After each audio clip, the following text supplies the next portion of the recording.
여러분, 혹시 이런 생각 해보신 적 있으십니까? 몸에 좋다고 해서 열심히 챙겨 먹었는데 오히려 내 몸을 망가뜨리고 있다면 어떨까요? 특히 자녀분들이 건강 챙겨드리겠다고 비싼 돈 주고 사오는 연어. 뇌 건강에 좋다. 혈관을 깨끗하게 만든다. 이런 이야기 한 번쯤은 다 들어보셨을 겁니다. 그런데 오늘 제가 드릴 이야기는 조금 불편할 수도 있습니다. 왜냐하면 여러분이 지금까지 건강식이라고 믿고 드시던 그 식습관이 사실은 콩팥을 서서히 무너뜨리고 있을 가능성이 있기 때문입니다. 더 충격적인 사실은 따로 있습니다. 연어 자체가 문제가 아니라는 점입니다. 문제는 우리가 너무 당연하게 함께 먹고 있는 그것입니다. 연어를 드실 때 비린내 잡겠다고 뿌리는 액체, 감칠맛을 더하려고 찍어 드시는 소스, 상큼하다고 믿고 짜 넣는 레몬즙. 바로 그것이 여러분의 콩팥을 조용히, 그러나 빠르게 망가뜨리고 있습니다. 오늘 이 영상을 끝까지 보신다면 세 가지를 확실하게 가져가실 수 있습니다. 첫 번째, 연어와 절대 함께 먹으면 안 되는 위험한 조합의 정체. 두 번째, 내 콩팥이 이미 망가지고 있다는 신호. 세 번째, 지금 당장 콩팥을 살릴 수 있는 가장 현실적인 방법. 지금부터 아주 차근차근 여러분의 몸 안에서 실제로 어떤 일이 벌어지고 있는지 쉽게 풀어서 설명드리겠습니다. 여러분, 나이가 들수록 우리 몸은 완전히 다른 상태가 됩니다. 젊었을 때는 아무렇지도 않았던 음식이 어느 순간부터는 독처럼 작용하기 시작합니다. 특히 콩팥은 더 그렇습니다. 콩팥은 우리 몸의 정수기입니다. 피 속에 있는 노폐물을 걸러내고 깨끗한 상태를 유지해주는 아주 중요한 기관입니다. 그런데 이 정수기가 60세 이후부터는 점점 약해집니다. 쉽게 말해서 필터가 점점 얇아지고 구멍이 벌어지고 압력을 버티는 힘이 떨어지는 상태가 되는 것입니다. 이 상태에서 자극적인 음식, 화학 성분이 들어간 음식이 들어오면 어떤 일이 벌어질까요? 정수기 필터에 깨끗한 물이 아니라 끈적한 오염수를 들이붓는 것과 똑같은 상황이 됩니다. 처음에는 괜찮은 것처럼 보입니다. 하지만 시간이 지나면 필터가 망가지기 시작합니다. 그리고 어느 순간 돌이킬 수 없는 상태가 되어버립니다. 여기서 중요한 질문 하나 드리겠습니다. 여러분은 연어를 드실 때 어떻게 드시고 계십니까? 아무것도 안 찍고 드시는 분 거의 없습니다. 대부분은 간장, 소스, 드레싱, 레몬즙 이런 것들을 함께 사용하십니다. 그리고 그 순간 문제가 시작됩니다. 마트에서 파는 소스들을 한번 떠올려 보십시오. 달콤하고 짭짤하고 입에 착 붙는 맛이 납니다. 왜 그럴까요? 그 안에는 단순히 소금이나 설탕이 아니라 강하게 설계된 맛이 들어있기 때문입니다. 대표적인 것이 바로 액상과당입니다. 이 액상과당은 일반 설탕보다 훨씬 빠르게 혈액 속으로 들어갑니다. 그리고 혈액을 끈적하게 만듭니다. 끈적해진 혈액이 어디로 가겠습니까? 바로 콩팥으로 갑니다. 여러분, 콩팥 안에는 아주 미세한 필터 구조가 있습니다. 이것을 사구체라고 합니다. 이 사구체는 정말 얇은 망처럼 생겼습니다. 그런데 끈적한 혈액이 이곳을 통과하려고 하면 어떤 일이 생길까요? 압력이 올라갑니다. 그리고 결국 미세한 상처가 생깁니다. 이 상처는 처음에는 느껴지지 않습니다. 하지만 계속 반복되면 필터가 찢어지기 시작합니다. 여기서 끝이 아닙니다. 소스 안에는 또 하나의 위험한 성분이 있습니다. 바로 무기인산염입니다. 이 성분은 몸에서 조절되지 않습니다. 들어오는 순간 거의 그대로 흡수됩니다. 그리고 혈액 속에서 칼슘과 결합합니다. 그 결과 작은 돌 같은 물질이 만들어집니다. 이것이 어디로 가겠습니까? 바로 콩팥 안으로 들어갑니다. 그리고 필터를 긁어내고 막아버립니다. 여러분이 연어를 한 점 드시는 그 순간, 입에서는 고소함과 달콤함이 느껴집니다. 하지만 같은 순간, 콩팥에서는 전혀 다른 일이 벌어지고 있습니다. 압력이 올라가고, 필터가 찢어지고, 돌 같은 물질이 쌓이고 있습니다. 문제는 이것이 아무 느낌 없이 진행된다는 점입니다. 콩팥은 아픔을 잘 느끼지 못하는 장기입니다. 그래서 망가질 때까지 모릅니다. 그래서 더 무섭습니다. 병원에 가서 알게 되는 순간은 이미 늦은 경우가 많습니다. 그때 들을 수 있는 말은 거의 비슷합니다. 기능이 많이 떨어졌습니다. 관리가 필요합니다. 심하면 투석까지 고려해야 합니다. 여러분, 이 상황이 되기 전에 막아야 합니다. 지금 이 영상을 보고 계신 분들 중에서 혹시라도 나는 건강 챙기려고 연어 자주 먹는데 이렇게 생각하셨다면 지금이 가장 중요한 순간입니다. 여러분이 드시고 있는 그 연어, 그 자체는 문제가 아닙니다. 문제는 함께 먹는 습관입니다. 여기서 제가 하나 부탁드리겠습니다. 혹시라도 연어를 건강식이라고 믿고 자주 드시고 계셨다면 지금 댓글창에 연어라고 한 글자만 남겨주십시오. 여러분의 그 작은 행동이 오늘부터 식습관을 바꾸는 시작이 될 수 있습니다. 이제 다음으로 더 중요한 이야기를 드리겠습니다. 그렇다면 내 콩팥은 이미 괜찮은 상태일까? 이 질문에 대한 답을 다음 파트에서 아주 구체적으로 알려드리겠습니다.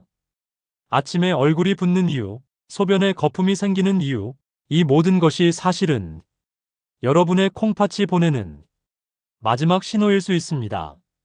다음 이야기에서는 그 신호들을 하나씩 정확하게 짚어드리겠습니다. 여러분의 몸이 보내는 경고를 이제는 절대 놓치지 않도록 말입니다. 여러분, 이제 가장 중요한 이야기를 시작하겠습니다. 지금 이 순간에도 우리 몸은 끊임없이 신호를 보내고 있습니다. 문제는 우리가 그 신호를 그냥 지나쳐버린다는 것입니다. 특히 콩팥은 침묵의 장기라고 불립니다. 왜냐하면 심각하게 망가지기 전까지 뚜렷한 통증이 거의 없기 때문입니다. 그래서 많은 분들이 이미 기능이 절반 이상 무너진 뒤에야 문제를 알아차리게 됩니다. 하지만 다행히도 완전히 조용한 것은 아닙니다. 아주 미세하지만 분명한 경고 신호를 보내고 있습니다. 지금부터 말씀드리는 세 가지 반드시 기억하시고 오늘부터 직접 확인해 보셔야 합니다. 첫 번째 신호는 아침 부종입니다. 아침에 일어나 거울을 봤을 때 눈이 퉁퉁 부어 있거나 얼굴이 평소보다 두꺼워 보인다면 그건 단순한 피곤함이 아닐 수 있습니다. 특히 이런 경우가 많습니다. 저녁에 연어를 드시면서 간장이나 소스를 듬뿍 찍어 드신 날, 다음날 아침 유독 얼굴이 붓는 경우입니다. 왜 이런 일이 생길까요? 콩팥은 원래 몸속 수분을 조절하는 역할을 합니다. 그런데 기능이 떨어지면 물을 제대로 배출하지 못합니다. 그 결과 밤사이 몸 안에 남은 수분이 얼굴과 눈 주변으로 몰리게 됩니다. 실제 사례를 하나 말씀드리겠습니다. 60대 중반의 한 여성분이 계셨습니다. 자녀분이 건강 챙기라고 연어를 자주 사다 드렸고 그때마다 간장과 소스를 함께 드셨습니다. 그런데 어느 날부터 아침마다 눈이 심하게 붓기 시작했습니다. 처음에는 나이 들어서 그렇겠지 하고 넘기셨습니다. 하지만 시간이 지나면서 발목까지 붓기 시작했고 양말 자국이 저녁까지 남아 있었습니다. 병원에서 검사해 보니 콩팥 기능이 이미 상당히 떨어진 상태였습니다. 이분이 하신 말씀이 아직도 기억에 남습니다. 나는 몸에 좋으라고 먹은 건데 이렇게 될 줄은 몰랐다. 여러분, 부종은 절대 가볍게 넘길 신호가 아닙니다. 특히 얼굴, 눈, 발목이 반복적으로 붓는다면 반드시 식습관부터 점검하셔야 합니다. 두 번째 신호는 소변 거품입니다. 이건 정말 중요한 신호입니다. 화장실에서 소변을 보실 때 거품이 많이 생기고 그 거품이 쉽게 사라지지 않는다면 반드시 주의하셔야 합니다. 건강한 콩팥은 우리 몸에 필요한 단백질을 절대 밖으로 내보내지 않습니다. 하지만 필터가 손상되면 이 단백질이 소변으로 빠져나옵니다. 그 결과가 바로 거품 소변입니다. 여기서 중요한 기준 하나 알려드리겠습니다. 소변을 보고 나서 30초 이상 거품이 계속 남아있다면 그건 정상 범위를 벗어났을 가능성이 높습니다. 실제 사례를 하나 더 말씀드리겠습니다. 60대 초반 남성분이셨습니다. 평소 건강에 신경을 많이 쓰셨고 회와 연어를 즐겨 드셨습니다. 문제는 항상 소스와 드레싱을 함께 드셨다는 점입니다. 어느 날부터 소변에 거품이 많아졌습니다. 하지만 이분은 단백질 많이 먹어서 그런가 보다 하고 오히려 더 좋은 현상이라고 생각하셨습니다. 결과는 어땠을까요? 검사를 해보니 단백뇨가 이미 진행 중이었고 초기 신장 질환으로 진단되었습니다. 여러분, 소변 거품은 절대 좋은 신호가 아닙니다. 몸이 지금 필터가 찢어지고 있다 라고 보내는 경고입니다. 세 번째 신호는 소변색 변화와 만성 피로입니다. 소변색은 몸 상태를 가장 빠르게 보여주는 지표입니다. 정상적인 소변은 맑은 연한 노란색입니다. 하지만 이 색이 점점 짙어지거나 탁해지거나 심한 냄새가 난다면 그건 콩팥이 제대로 기능하지 못하고 있다는 신호일 수 있습니다. 특히 갈색에 가까운 색이 나오거나 탁한 색이 반복된다면 반드시 확인이 필요합니다. 여기에 만성 피로가 함께 온다면 더 주의하셔야 합니다.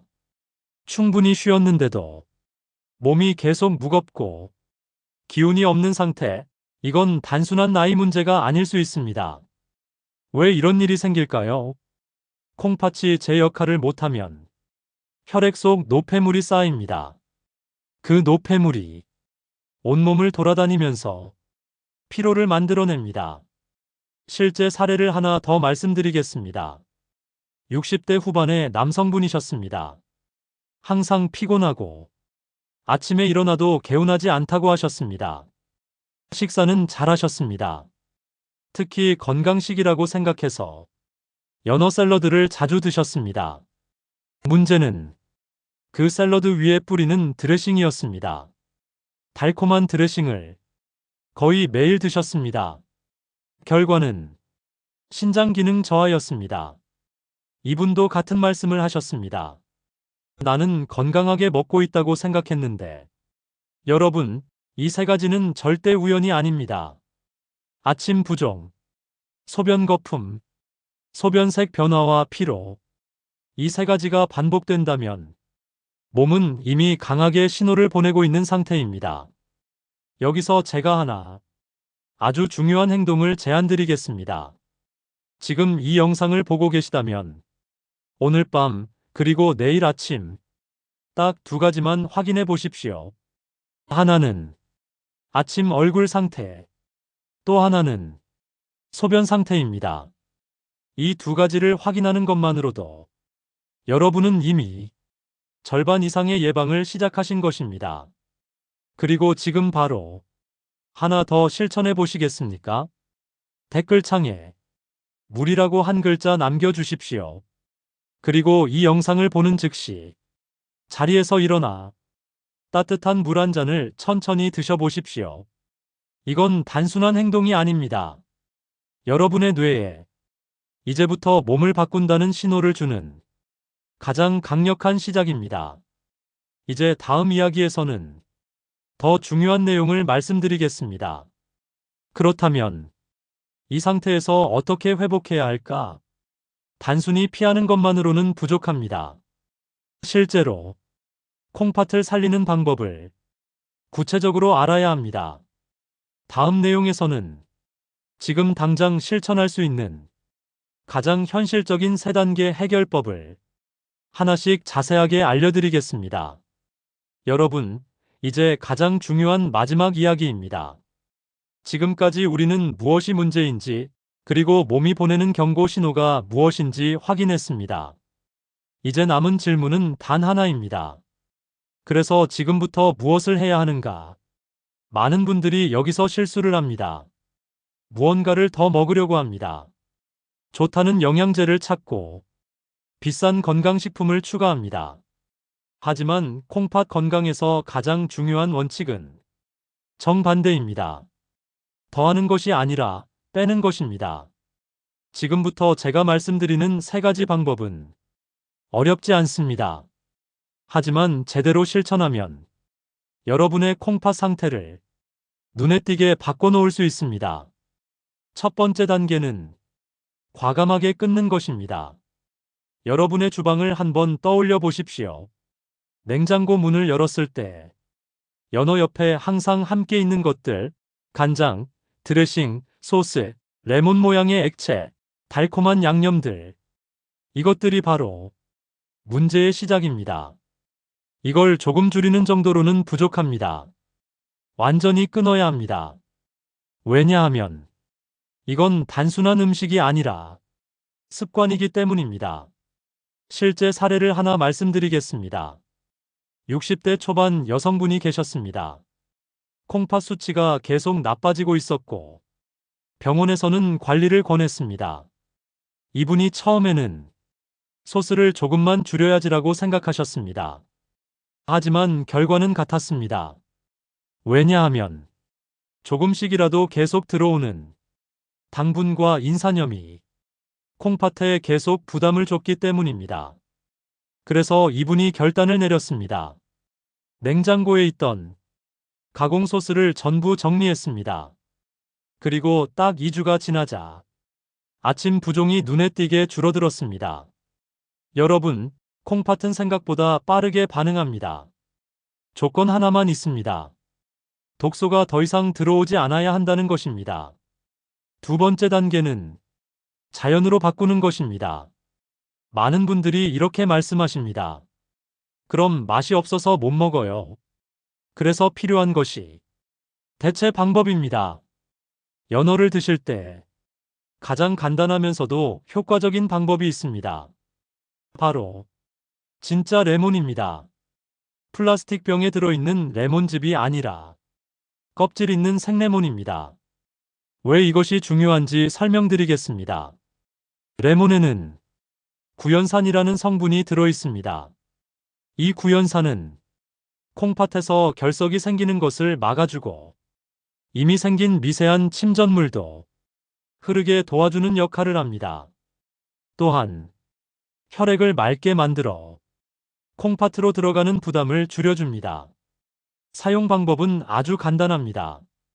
연어를 접시에 올리고 생레몬을 반으로 잘라 그 위에 바로 짜서 드십시오. 처음에는 싱겁다고 느끼실 수 있습니다. 하지만 일주일만 지나면 혀가 바뀝니다. 자극적인 맛에 길들여졌던 입이 자연의 맛을 다시 느끼기 시작합니다. 여기서 한 가지 더 중요한 포인트가 있습니다. 소금 사용법입니다.